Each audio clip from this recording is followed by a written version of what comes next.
Good morning everybody. Success point Deoband में आपका फिर से स्वागत है।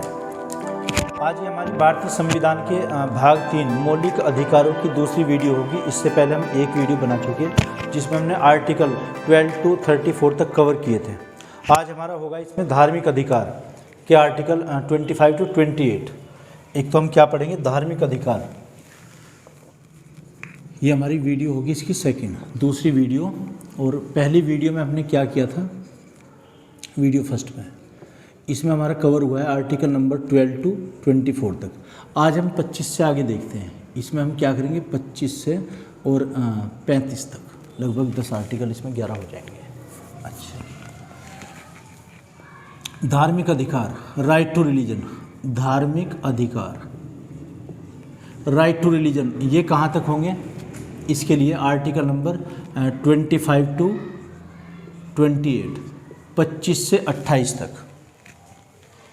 तो आर्टिकल नंबर 25 देखना। 25 में क्या होगा, किसी भी व्यक्ति को अपने धर्म का पालन पोषण करने और उसका प्रचार प्रसार करने का पूर्ण अधिकार होगा। कोई भी व्यक्ति अपने धर्म का पालन कर सकता है, उसका प्रचार प्रसार। 25 में क्या है, धर्म का पालन पोषण करना, धर्म का पालन करना तथा उसका प्रचार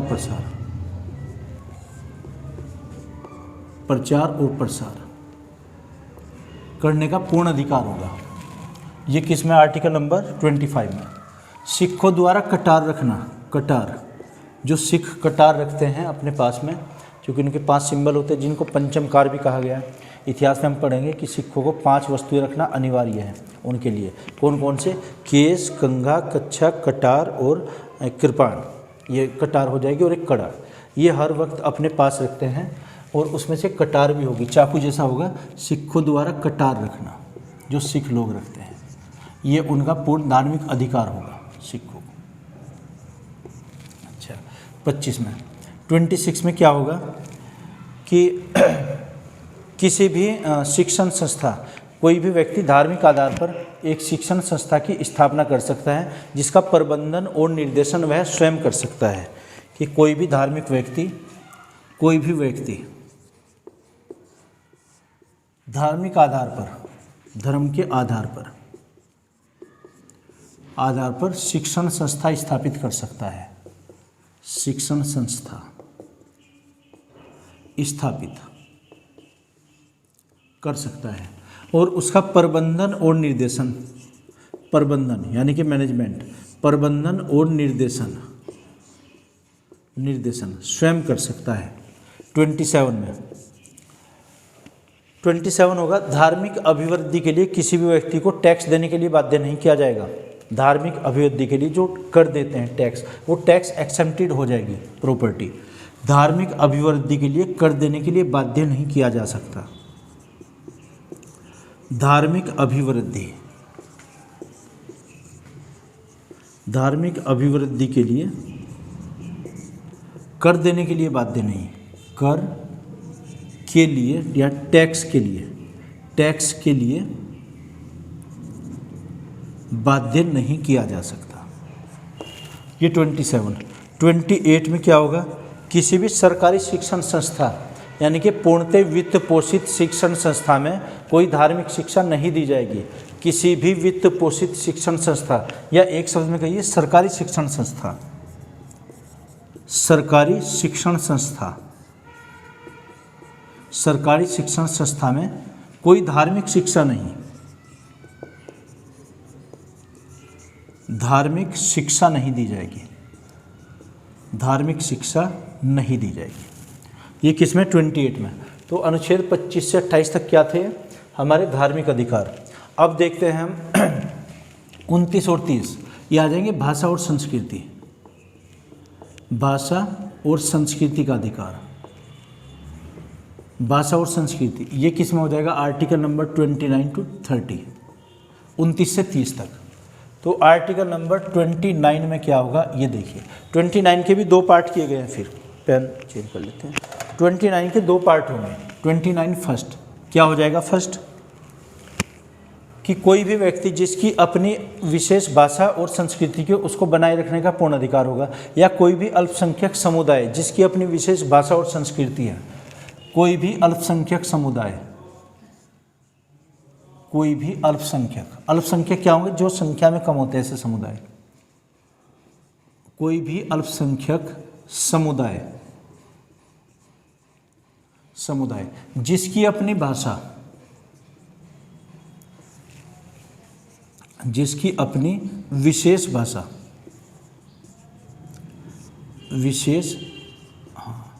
भाषा या संस्कृति है, विशेष भाषा या संस्कृति, उसको बनाए रखने का पूर्ण अधिकार होगा। बनाए रखना, उसे बनाए रखने का पूर्ण अधिकार होगा। यह आर्टिकल किसमें? 29 फर्स्ट में। इसी का 29 सेकंड लिखा हुआ है। फिर सेकंड क्या? किसी भी शैक्षणिक संस्था में प्रवेश देने से नहीं रोका जाएगा यदि वो किसी विशेष अल्पसंख्यक समुदाय में आता है। किसी भी व्यक्ति को शिक्षण संस्था में प्रवेश देने से नहीं रोका जाएगा। शिक्षण संस्था में प्रवेश से नहीं रोक सकते। प्रवेश से नहीं रोका जा सकता। नहीं रोका जा सकता किस व्यक्ति को? जिसकी अपनी विशेष भाषा और संस्कृति है। आर्टिकल नंबर 30 का फिर फर्स्ट आएगा। क्या आता है 30 का फर्स्ट? इसमें दिया है कि कोई भी अल्पसंख्यक समुदाय जिसकी अपनी विशेष भाषा और संस्कृति उसके आधार पर शिक्षण संस्थाएं स्थापित कर सकता है। भाषा संस्कृति के आधार पर शिक्षण संस्थान यानी कि स्कूल या कॉलेज, भाषा संस्कृति के आधार पर, भाषा संस्कृति के आधार पर स्कूल या कॉलेज या शिक्षण संस्था आ जाएगी। इसमें शिक्षण संस्था स्थापित की जा सकती है फर्स्ट में। और 30 सेकंड में क्या आ जाएगा कि सरकार शिक्षण संस्था में ग्रांट या अनुदान देने से कोई भेदभाव नहीं करेगी। यदि कोई स्कूल या कोई शिक्षण संस्था ऐसी स्थापित की गई जिसकी अपनी विशेष भाषा और संस्कृति है, उसके आधार पर कोई स्कूल स्थापित किया गया है, तो सरकार उसमें अनुदान देने से कोई भेदभाव नहीं करेगी। शिक्षण संस्थाओं में अनुदान, शिक्षण संस्था में राज्य यानी कि सरकार द्वारा अनुदान, ये किस में आ जाएगा? आर्टिकल नंबर 30 में। आगे बढ़ते हैं आर्टिकल नंबर 31 में। तो 31 राइट टू प्रॉपर्टी का है। इसे आप नोट कीजिए या स्क्रीनशॉट ले लीजिए, फिर हटाते हैं इसे।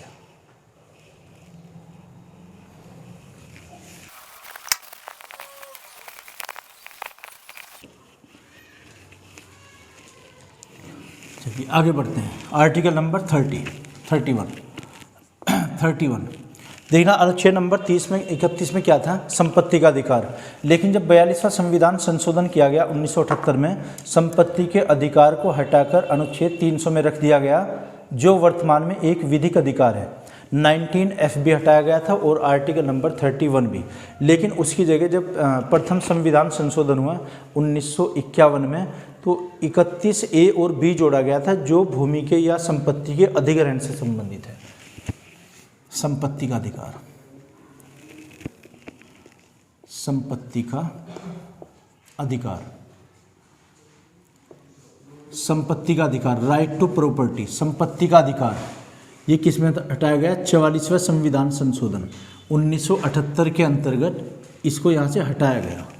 अब ये निश्चित है, लेकिन 31A जोड़ा गया था। 31A कब जोड़ा गया? प्रथम संविधान संशोधन, प्रथम संविधान संशोधन ये कब हुआ था? संशोधन 1951 में। इसमें एक अनुच्छेद जोड़ा गया जिसमें संपत्ति का अधिग्रहण या भूमि का अधिग्रहण, भूमि या संपत्ति का अधिग्रहण भी शामिल है। अधिग्रहण ये क्या होता है? Mortgage of the property. सरकार अगर चाहे किसी पब्लिक वेलफेयर के लिए, यानी कि जो पब्लिक वेलफेयर का कार्य होगा, जनहित का कार्य होगा, उसके लिए हमारी संपत्ति का अधिग्रहण कर सकती है। लेकिन उसके लिए हमें सरकारी मुआवजा मिलेगा। फिर जैसे अभी सहारनपुर में आपने देखा हो रेलवे लाइन निकली है वाया देवबंद, तो इसमें रेलवे लाइन जो निकाली गई है इसमें तो किसानों की ज़मीनें अधिग्रहण कर ली गई, लेकिन उन किसानों को ज़मीन का मुआवजा दिया गया जो करंट रेट है यहाँ का सर्किल रेट के अनुसार। और किसी एक स्कीम ये बता रहे थे कि एक परिवार में से एक को सरकारी नौकरी भी दी जाएगी रेलवे में, जो भी हो। ये तो भूमि का अधिग्रहण है, ये सरकार पब्लिक वेलफेयर के लिए ऐसा कर सकती है। हाँ, भूमि का अधिग्रहण भी किया जा सकता है, वो हमारी क्या होगी, प्रॉपर्टी होगी। तो क्या है वैसे कि प्रॉपर्टी का जो अधिकार था, राइट टू प्रॉपर्टी, संपत्ति का अधिकार 44वां संविधान संशोधन के अंतर्गत उसे हटाया गया। लेकिन जो प्रथम संविधान संशोधन के अंतर्गत एक अधिकार जोड़ा गया 31A, और इसी में 31B भी जोड़ा गया था। 31A और B ये कब जोड़े गए थे, प्रथम संविधान संशोधन के अंतर्गत। C कब जोड़ा गया, 31C, ये 25वां संविधान संशोधन था। 25वां संविधान संशोधन 1971 में हुआ। इसके अंतर्गत एक और जोड़ा गया कि भूमि अधिग्रहण तो करेगी सरकार, लेकिन वहाँ पर उनको मुआवजा भी दिया जाएगा। मुआवजा, बिना मुआवजे के अधिग्रहण नहीं की जा सकती हमारी संपत्ति, हमारी भूमि। यह आर्टिकल किस में है, 31 में। फिर 32 पर आई है, अनुच्छेद नंबर 32। 32 में क्या है, मौलिक अधिकारों का संवैधानिक उपचार। मौलिक अधिकारों का, मौलिक अधिकार, फंडामेंटल राइट, मौलिक अधिकारों का संवैधानिक उपचार। संवैधानिक उपचार, संवैधानिक उपचार, इससे क्या होगा, संवैधानिक उपचार से constitution remedies of fundamental rights. अगर किसी ने हमारे मौलिक अधिकारों को ब्रेक करने की कोशिश की या ब्रेक कर दिया गया उनको, तो डायरेक्ट हम सुप्रीम कोर्ट में जा सकते हैं प्रत्यक्ष रूप से। या तो हाई कोर्ट या सुप्रीम कोर्ट एक रिट जारी करता है जिसको याचिका कहते हैं। तो इसमें याचिका दी हुई है 5 प्रकार की। अंबेडकर जी ने इस अनुच्छेद को संविधान की आत्मा और हृदय कहा है। तो क्या लिखेंगे, इसी को आत्मा और हृदय भी कहा गया है। आत्मा और हृदय, संविधान का हृदय। अनुच्छेद नंबर 32 को किन्होंने कहा है, अंबेडकर जी ने। अंबेडकर जी ने, डॉक्टर भीमराव अंबेडकर जी ने आत्मा और हृदय।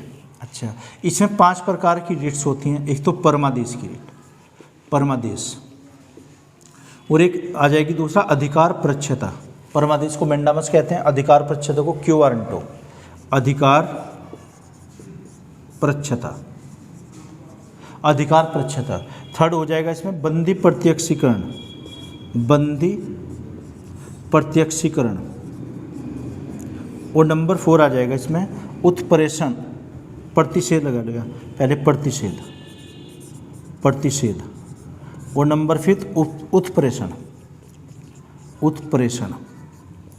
पहले को मेंडामस, अधिकार प्रच्छता, क्यू वारंटो, हेबियस कॉर्पस, प्रतिषेध को प्रोहिबिशन, उत्प्रेषण को सर्टिलरी। परमादेश की रिट कब जारी होगी, देखना रिट जारी कौन करता है, या तो हाई कोर्ट यानी कि उच्च न्यायालय, या फिर सुप्रीम कोर्ट सर्वोच्च न्यायालय। हाई कोर्ट या सुप्रीम कोर्ट रिट जारी करता है, रिट्स है ना। ये 5 प्रकार की होती हैं और 5 प्रकार की रिट्स होंगी। ये हमने 5 प्रकार लिखे गए हैं। तो पहला प्रकार कौन सा हुआ, परमादेश, अधिकार प्रच्छता, क्यू वारंटो, बंदी प्रत्यक्षीकरण, हेबियस कॉर्पस, या फिर प्रतिषेध और उत्प्रेषण। अगर कोई सरकारी पदाधिकारी या लोक व्यक्ति या जो सरकारी पद पर होता है वो अपने कर्तव्यों का पालन नहीं करता, तो उसके विरुद्ध परमादेश की रिट जारी की जाएगी हाई कोर्ट या सुप्रीम कोर्ट के द्वारा। कौन, लोक सेवक या सरकारी पदाधिकारी, सरकारी पदाधिकारी, पदाधिकारी अगर अपनी ड्यूटी नहीं करता यानी कि कर्तव्यों का पालन नहीं करता, जो उसके अधिकार दिए गए हैं, अधिकारों का पालन नहीं, अगर अधिकारों का पालन नहीं किया गया तो हाई कोर्ट या सुप्रीम कोर्ट उसके लिए परमादेश की मेंडामस की रिट जारी करता है। अधिकार प्रच्छता, अगर कोई सरकारी पदाधिकारी अपने अधिकारों के बाहर, अधिकारों से भी अधिक या कम, अधिकारों के बाहर कार्य करता है, यानी कि ज़्यादा ही अगर कार्य करता है, तो ये अधिकार प्रच्छता की रिट जारी होगी, क्यू वारंटो। थर्ड वन, बंदी प्रत्यक्षीकरण, हेबियस कॉर्पस। इसको हेबियस कॉर्पस कहते हैं, जिसका अर्थ होता है शरीर प्राप्त करना, शरीर प्राप्त करना, यानी कि अगर किसी व्यक्ति को अवैध रूप से बंदी बनाया गया है, जैसे किसी को पुलिस ने गिरफ्तार किया, तो सबसे पहले तो दोष सिद्ध होगा, अगर नहीं तो उसकी जमानत होगी, उसको रिहा कराएंगे, यानी कि वो शरीर प्राप्त किया जाएगा उसका। तो हेबियस कॉर्पस का अर्थ क्या होता है? शरीर प्राप्त करना। ये प्राइवेट व्यक्ति और सरकारी दोनों के लिए है, जिसको बेल भी कहते हैं, जमानत देना, बेल। प्रतिषेध, ये न्यायालयों के लिए होते हैं, न्यायालय कोर्ट के लिए। अगर कोई अधीनस्थ न्यायालय ऐसा कोई केस की सुनवाई कर रहा है जो उसके अधिकार क्षेत्र में नहीं आता, तो उस पर कौन सा आरोप लग सकता है? प्रतिषेध की रिट जारी हो सकती है उसके खिलाफ। लेकिन अगर कोई ऐसा मामला वहाँ पर ये फैसला दे भी दिया गया है तो उत्प्रेषण की रिट जारी होती है फिर, यानी कि सर्टिलरी। ये किसके लिए होंगे? न्यायालय के लिए, जो अधीनस्थ न्यायालय होंगे, छोटे अधीनस्थ न्यायालयों के लिए होंगे। तो इसमें 5 प्रकार की रिट्स आ जाएंगी अनुच्छेद 32 में। मौलिक अधिकारों का संवैधानिक उपचार, अंबेडकर जी ने इसको आत्मा और हृदय कहा है। इसमें 5 प्रकार की रिट्स होती हैं। रिट्स को हम याचिका कहते हैं, या सामान्य भाषा में स्टे भी बोल सकते हैं। तो 5 प्रकार की होंगी: परमादेश, अधिकार प्रत्यक्षता, बंदी प्रत्यक्षीकरण और ये एक आगे प्रतिषेध और उत्प्रेषण। 5 प्रकार की ये रिट जारी हुई। इसमें आर्टिकल नंबर बात करते हैं 33 की, अनुच्छेद नंबर 33। देखना 33 और 34 और 35, 35, इनमें क्या है?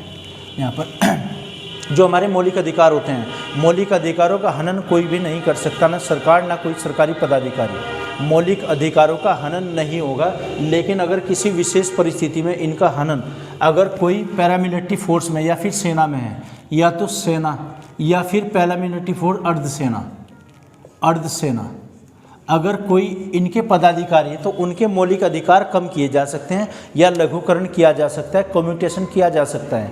जैसे कोई बीएसएफ में या फिर कोई आर्मी में है, तो अगर ये देखा जाए क्या उसके पूरे मौलिक अधिकार दिए जाएंगे? नहीं, उनको कुछ चीज़ें गोपनीय रखने का भी अधिकार होगा, वरना वो देशद्रोह हो जाएगा। देशद्रोह सेडिशन होता है जो। तो सेना और अर्धसेना के मौलिक अधिकारों में कमी के फंडामेंटल राइट्स, मौलिक अधिकारों को हम FR लिख रहे हैं, फंडामेंटल राइट्स में कमी, इनमें कमी की जा सकती है। दूसरा, जो छावनी क्षेत्र होंगे, छावनी या तो छावनी क्षेत्र होंगे या कोई भी सेना क्षेत्र, इनमें जो हमारे फंडामेंटल राइट्स होंगे वो निलंबित किए जा सकते हैं। निलंबित फंडामेंटल राइट्स कौन से होते हैं? आर्टिकल नंबर 19, हमने इससे पहले वाली वीडियो में आपको बताया कि हमें घूमने का अधिकार, बोलने का अधिकार, निवास करने का अधिकार, या फिर हमें कारोबार करने का अधिकार। तो क्या हम वो छावनी क्षेत्र में भी कर सकते हैं? नहीं कर सकते। यहाँ पर छावनी क्षेत्र में हमारे मौलिक अधिकार निलंबित हो जाते हैं। नेक्स्ट देखते हैं 35। यदि कहीं पर सैनिक शासन लागू है, सेना शासन, मार्शल लॉ कहते हैं जिसको, सेना शासन, यदि सैनिक शासन कहीं पर लागू है तो वहाँ पर हमारे फंडामेंटल राइट्स निलंबित हो जाते हैं। निलंबित, एक आपने पढ़ा हो, अपस्पा कानून है एक भारत में पूर्वोत्तर राज्यों में लागू, अपस्पा, AFSPA, अपस्पा। इस कानून के विरुद्ध में जो इरोम शर्मिला चानू उस पर धरने पर बैठी हुई थी, इसकी फुल फॉर्म होती है armed forces special power act. Armed forces, arm forces का मतलब सेना, सशस्त्र सेना, special power act, power act है ना, ये कानून है। ये कहाँ पर? पूर्वोत्तर में लागू है, नॉर्थ ईस्ट में। ये नॉर्थ ईस्ट और जम्मू कश्मीर में भी शायद लागू है, नॉर्थ ईस्ट में लागू है कानून। इसमें क्या होता है कि अगर पैरामिलिट्री फोर्सेस को, BSF या कहीं पर आर्मी की वहाँ पर तैनाती है, उनको अगर ऐसा लगता है कि कोई व्यक्ति संदिग्ध है, उस पर ये उग्रवादी आतंकवादी होने का उनको शक होता है, तो ऐसे व्यक्ति को शूट कर सकते हैं, उस पर फायरिंग कर सकते हैं। ये क्या हो जाएगा? अपस्पा कानून। तो जिस क्षेत्र में अपस्पा कानून या अन्य ऐसे कानून हो सकते हैं जो सैनिक कानून कहलाते हैं, यानी कि मार्शल लॉ कहलाते हैं, तो मार्शल लॉ अगर कहीं पर लागू हैं, वहाँ पर हमारे मौलिक अधिकार निलंबित हो जाते हैं, फंडामेंटल राइट्स। ये देखते हैं 34 में, कोई छावनी क्षेत्र या सैनिक क्षेत्र हैं, वहाँ पर हमारे फंडामेंटल निलंबित हो सकते हैं। जैसे पास में मेरठ छावनी, रुड़की छावनी, उन्हीं रुड़की छावनी में हम गए, वहाँ पर कोई कारोबार हम करने लगे, घूमने का अधिकार हमें मिलेगा परमिशन लेकर, अगर हमें अनुमति दी जाती है। 33 में सेना और अर्धसेना के फंडामेंटल राइट्स, कोई अगर भर्ती है इसमें सेना या BSF में, तो उनके फंडामेंटल राइट्स छीन सकते हैं। तो आर्टिकल कौन से थे हमारे? ये हमने पढ़े 25 से 35 तक। इससे पहले वाली वीडियो में 12 से 35 तक, 12 to 24 तक जो बताए गए हैं, और इससे आगे ये हो गए।